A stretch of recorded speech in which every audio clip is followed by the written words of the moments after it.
আসসালামু আলাইকুম। আজকের বাংলা নিউজে আপনাকে জানাচ্ছি স্বাগত। এখন শুনবেন সংবাদ শিরোনাম। আমাদের সংবাদটি যদি ভালো লাগে লাইক কমেন্ট শেয়ার দিয়ে জানিয়ে দিন আপনার মতামত। কেউ ভোট হাইজ্যাক করতে চাইলে যুবক হয়ে বিস্ফোরিত হব, জানিয়েছেন জামায়াত আমির। গণতন্ত্র প্রতিষ্ঠা করতে হলে মব ভায়োলেন্স থেকে সরে আসতে হবে, জানিয়েছেন মির্জা ফখরুল। জামায়াত সহ ৮ দল নির্বাচন করবে সমঝোতার ভিত্তিতে, জানিয়েছেন হামিদুর রহমান আজাদ। ইসির কর্মকর্তাদের রিটার্নিং কর্মকর্তা করার প্রস্তাব বিএনপির। রাজধানীতে দাঁড়িয়ে থাকা বাসে আগুন, থেমে থেমে বিস্ফোরণের শব্দ। পল্লবীতে যুবদল নেতা হত্যা, রাজনৈতিক কুন্দল, চাঁদাবাজি, মাদকসহ আধিপত্য বিস্তারের দণ্ডের জেরে খুন, বলেছেন র্যাব। কেউ কেউ হাইজ্যাক করতে চাইলে যুবক হয়ে বিস্ফোরিত হব, জানিয়েছেন জামায়াত আমির। জামায়াত ইসলামের আমির ডাক্তার শফিকুর রহমান বলেছেন, আশঙ্কা করা হচ্ছে আগামী নির্বাচনের কেউ গাছে কাঁঠাল রেখে গুপে তেল দিচ্ছেন, মাসুল আর ব্যাগ মানির মাধ্যমে অন্যের ভোট হাইজ্যাক করবেন। তাদের প্রতি আমাদের স্পষ্ট বার্তা, আমরা যুবক হয়ে বিস্ফোরিত হব ইনশাল্লাহ। মঙ্গলবার 18 নভেম্বর রাতে জামায়াত ইসলামের কাপরুন দক্ষিণ থানার উদ্যোগে প্রীতি সমাবেশে এসব কথা বলেন তিনি বলেন, যুবকদের ভোট নিয়ে কেউ কাড়াকাড়ি করুক, তা আমরা বরদাস্ত করব না। যুবকরা, তোমাদের ভোট তোমরা দিবা, আমরা তোমাদের পাশে থেকে লড়াই করব, তোমাদের সাহস দিব এবং শক্তি দিব। কোন ডাকাত তোমাদের বুকের দিকে হাত বাড়ানোর যেন দুঃসাহস না দেখায়। এখন থেকে সেভাবেই যুবকদের থাকতে হবে। তরুণ যুবকদের প্রতি আহ্বান জানিয়ে শফিকুর রহমান বলেন, তোমার যাকে পছন্দ তাকে ভোট দেও, আমাকে দিবা না দিবা এটা তোমার ব্যাপার, কিন্তু তোমার বুকের জন্য আমরা লড়ে যাব ইনশাল্লাহ। গণতন্ত্র প্রতিষ্ঠা করতে হলে মব ভায়োলেন্স থেকে সরে আসতে হবে, জানিয়েছেন মির্জা ফখরুল।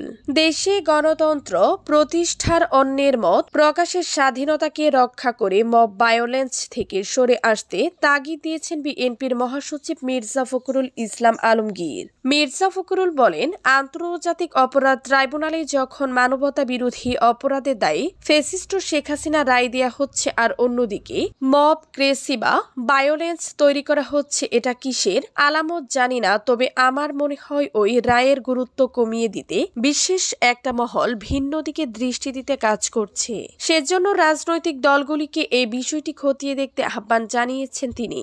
বুধবার 19 নভেম্বর দুপুরে রাজধানীর গুলশানের একটি হোটেলে অনুষ্ঠিত 24-এর গণ অভ্যুত্থানে বিএনপি বইয়ের মোড়ক উন্মোচন ও ডকুমেন্টারি প্রদর্শনী অনুষ্ঠানে প্রধান অতিথির বক্তব্যে তিনি এসব কথা বলেন। অনুষ্ঠানের আয়োজন করে বিএনপি ও ন্যাশনালিস্ট রিসার্চ সেন্টার। সেখানে 2024 সালের জুলাই আগস্টের গণ অভ্যুত্থানকে কেন্দ্র করে তৈরি একটি তথ্যচিত্র প্রদর্শন করা হয়। অন্যের মত সহ্য করাকে গণতন্ত্রের প্রধানতম কথা বর্ণনা করে মির্জা ফখরুল বলেন, আপনাকে অন্যের মত সহ্য করতে হবে। টলারেন্স, আমি কথা বলবো, আপনার কথা সহ্য করব না। মব ভায়োলেন্স তৈরি করব, কিন্তু মানুষ জড়ো করে বলবো যে ভেঙে দাও, গুড়িয়ে দাও, তাকে মেরে ফেলো, পিটিয়ে। This is not democracy.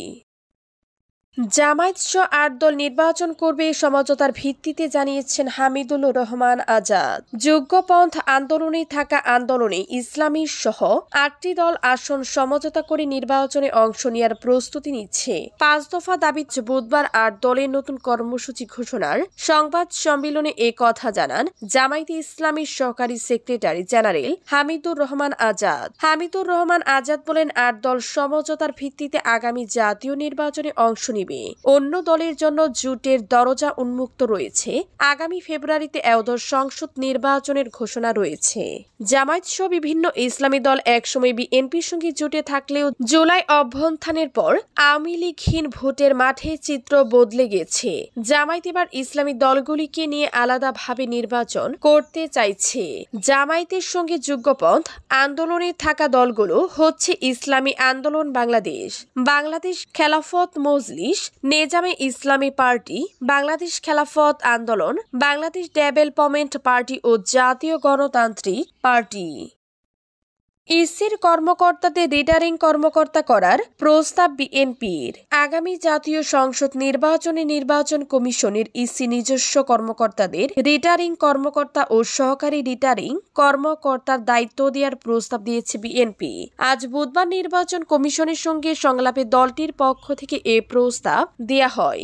একাদশ জাতীয় সংসদ নির্বাচন সামনে রেখে রাজনৈতিক দলগুলোর সঙ্গে সংলাপ করছে ইসি। এর অংশ হিসেবে আজ দুপুরে নির্বাচন ভবনে বিএনপি, নাগরিক ঐক্য, গণ অধিকার পরিষদ, বাসদ, মার্ক্সবাদী ও রিপাবলিকান পার্টির সঙ্গে সংলাপ করে ইসি। বিএনপির স্থায়ী কমিটির সদস্য আব্দুল মঈন খানের নেতৃত্বে ৩ সদস্যের একটি প্রতিনিধি দল সংলাপে অংশ নেয়। সেখানে ইসি নিজস্ব কর্মকর্তাদের রিটার্নিং ও সহকারী রিটার্নিং কর্মকর্তার দায়িত্ব দেওয়ার কথা বলেন আব্দুল মঈন খান। সাধারণত জাতীয় সংসদ নির্বাচনে ৬৪ জেলার জেলা প্রশাসক, ডিসি এবং ঢাকা ও চট্টগ্রামের বিভাগীয় কমিশনাররা রিটার্নিং কর্মকর্তার দায়িত্ব পালন করেন।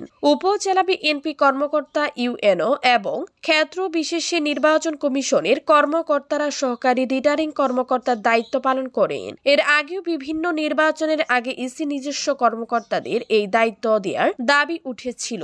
বিএনপির স্থায়ী কমিটির সদস্য আব্দুল মঈন খান আজকের সংলাপে বলেন, নির্বাচনে কয়েক লাখ নির্বাচন কর্মকর্তা প্রয়োজন। ইসির এত লোকবল নেই, কিন্তু ইসির যতটুকু জনবল আছে তার সর্বোচ্চ ব্যবহার করতে হবে। ৩০০ আসনে সরকারের কাছে থেকে রিটার্নিং কর্মকর্তা ও সহকারী রিটার্নিং কর্মকর্তা ধার করে আনা হয়। ইসির এটুকু জনবল আছে। রাজধানীতে দাঁড়িয়ে থাকা বাসে আগুন, থেমে থেমে বিস্ফোরণের শব্দ। রাজধানীর রামপুরায় দাঁড়িয়ে থাকা ভিক্টর পরিবহনের একটি বাসে অগ্নিকাণ্ডের ঘটনা ঘটেছে।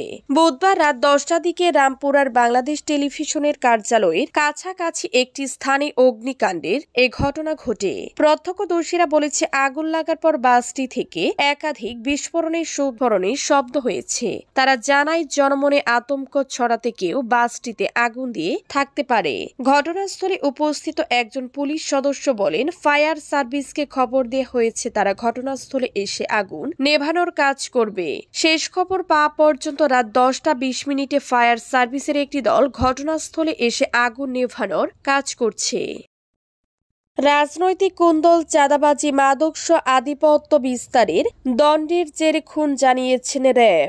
ঢাকার মিরপুর অঞ্চলে রাজনৈতিক কুন্দল, চাঁদাবাজি, মাদকস আধিপত্য বিস্তারের দণ্ড থেকে যুবদল নেতা গোলাম কিবরিয়াকে হত্যা করা হয়েছে বলে প্রাথমিকভাবে মনে করছে র্যাব। পল্লবী থানা যুবদলের সদস্য সচিব গোলাম কিবরিয়া হত্যা মামলার এজাহারে নাম থাকা 2জনকে গ্রেফতারের পর র্যাবের পক্ষ থেকে এ তথ্য জানানো হয়েছে। বুধবার ঢাকার কারওয়ান বাজারে র্যাবের মিডিয়া সেন্টারে আয়োজিত এক সংবাদ সম্মেলনে র্যাব 4-এর অধিনায়ক মাহবুব আলম বলেন, গোলাম কিবরিয়া পল্লবী থানা যুবদলের সদস্য সচিব হওয়ার কারণে এ অঞ্চলের রাজনীতিতে অনেক বেশি সক্রিয় ছিলেন।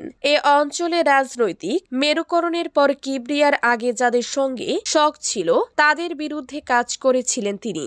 এ কারণে এ হত্যাকাণ্ড হতে পারে বলে ধারণা করছেন তারা।